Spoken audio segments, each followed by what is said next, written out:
जिस वक्त आप और हमने तिरंगे झंडे को सीने में बसाकर देश की आजादी का 75वां जश्न मनाया, उस तारीख से 3 दिन पहले अंतरिक्ष में भारत की छलांग को बड़ा झटका लगा। लेकिन अपने बूते पर महज 50 साल में भारत ने अंतरिक्ष विज्ञान में जो छलांग लगाई है, वो किसी चमत्कार से कम नहीं है। जी हाँ, भारत को आजादी मिले भले ही 75 साल हो चुके हैं, लेकिन इसरो को वजूद में आए करीब 50 साल के आसपास ही हुए हैं। इन सालों में इसरो के सीने पर लगे तमगे हर हिंदुस्तानी की छाती चौड़ी करने वाले हैं। आज हम आपको बताएंगे कि कैसे सिर्फ टेली कम्युनिकेशन और किसानों की मदद करने का जिम्मा उठाने वाला इसरो भारत का रक्षा कवच बन गया। इसरो ने कैसे देश को आत्मनिर्भर, दृढ़ और सशक्त बनाने में मदद की। कैसे इसरो के चंद्रयान और मंगल अभियान ने दुनिया को नई राह दिखाई। यहाँ पर भारत के मिशन चंद्रयान का जिक्र करना सबसे जरूरी है, क्योंकि इसरो का यही वो प्रोजेक्ट था जिसने दुनिया को बताया कि चांद के ध्रुवों पर पानी मौजूद है। इसरो की यही खोज दुनिया के तमाम देशों को मिशन मून पर आगे बढ़ने की रोशनी बना। कुल मिलाकर इसरो के इन प्रयासों ने अंतरिक्ष कार्यक्रमों में भारत का डंका बजा दिया। भारत न केवल एक मजबूत लॉन्च कैपेसिटी वाले देश के तौर पर जाना जाता है, बल्कि इसरो ने बेहद विकसित रिमोट सेंसिंग उपग्रह प्रणाली को भी अंतरिक्ष खोज कार्यक्रम के दौरान खड़ा किया है। भारत के लिए अंतरिक्ष अनुसंधान शुरू से ही बेहद संघर्षपूर्ण रहा है। इसकी शुरुआत हुई 1960 के दशक से। उस दौर में उपग्रहों का उपयोग करने वाले इंस्ट्रूमेंट्स संयुक्त राज्य अमेरिका में भी प्रायोगिक चरणों में थे। अमेरिका भी इन्हें पूरी तरह से डेवलप नहीं कर पाया था। इसी दौरान टोक्यो ओलंपिक खेलों का आयोजन हुआ और अमेरिका ने अपने कम्युनिकेशन सैटेलाइट्स सिंकॉम 3 के जरिए टोक्यो ओलंपिक खेलों के लाइव प्रसारण पूरे प्रशांत क्षेत्र में कर डाला। यही वो पल था जब भारतीय अंतरिक्ष कार्यक्रमों के जनक कहे जाने वाले डॉक्टर विक्रम साराभाई ने संचार उपग्रहों की ताकत को पहचाना था। इसके बाद परमाणु ऊर्जा विभाग ने 1962 में पहल करते हुए डॉक्टर साराभाई और डॉक्टर रामनाथन के नेतृत्व में भारतीय राष्ट्रीय अंतरिक्ष अनुसंधान समिति यानी इनकोस्पार की नींव रखी। बाद में 15 अगस्त 1969 को भारतीय अंतरिक्ष अनुसंधान संगठन यानी इसरो का गठन किया गया। इसरो का मुख्य उद्देश्य था स्पेस टेक्नोलॉजी और देश की तमाम दूसरी जरूरतों को पूरा करने के लिए एप्लीकेशंस बनाना।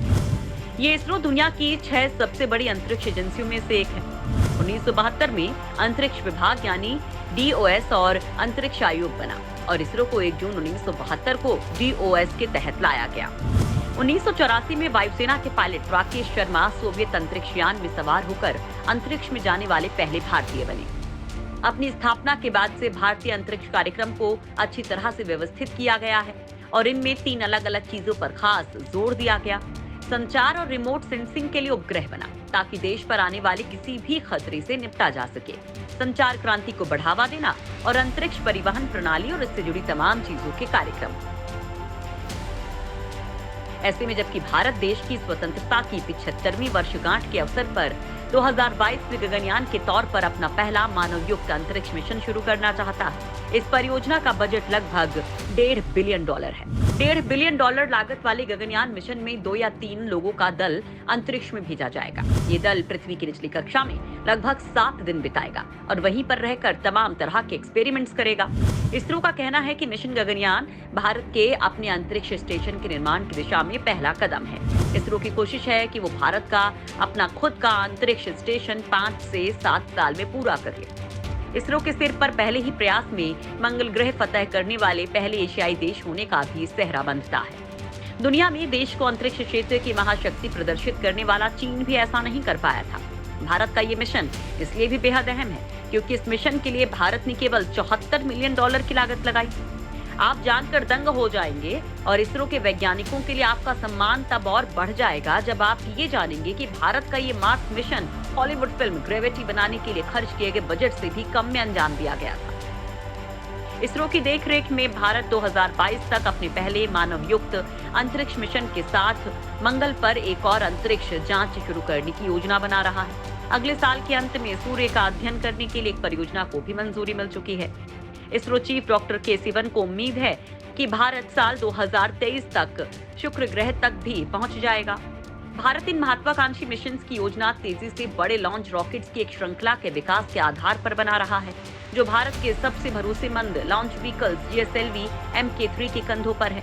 ये अपोलो मून मिशन को लॉन्च करने वाले रॉकेट सैटर्न वी जितना ताकतवर है। इतना ही नहीं, हालिया दौर में अब जबकि अंतरिक्ष को दुनिया के कई देश जंग का मैदान बनाने पर तुले हैं, इसरो ने भारत को अंतरिक्ष विज्ञान और रक्षा के क्षेत्र में भी विश्व की मजबूत शक्ति के तौर पर स्थापित कर दिया है, खासकर पाकिस्तान और चीन के संबंध में, क्योंकि चीन के साथ मिलकर पाकिस्तान अपनी बैलिस्टिक मिसाइल क्षमताओं को लगातार बढ़ा रहा है। लिहाजा इनका तोड़ निकालना भारत के लिए भी जरूरी हो गया। भारत की चिंताएं उस वक्त तब और बढ़ गईं, जब जनवरी 2007 में चीन ने एंटी सैटेलाइट टेस्ट करके दुनिया को दंग कर दिया। इस स्थिति में भारत के सैटेलाइट्स तो खतरे में थे ही। चीन ने वो तकनीक इजाद कर ली थी कि भारत अगर जहाजी हवाई हमला करता भी तो चीन के पास उससे निपटने के लिए एसैट यानी कि एंटी सैटेलाइट सिस्टम मौजूद था। लिहाजा भारत को भी एंटी सैटेलाइट प्रोग्राम पर काम करना था और इसे 27 मार्च 2019 को साकार कर दिखाया इसरो ने। अमेरिका, रूस और चीन के बाद तकनीक हासिल करने वाला भारत चौथा देश है। इसरो ने भारत और भारतीयों को गर्व करने वाले हजारों पल दिए हैं। कई ऐसे मौके दिए हैं जिन्होंने हर हिंदुस्तानी का सीना 56 इंच कर दिया। उम्मीद है कि इसरो देश का डंका दुनिया में बजाता रहेगा।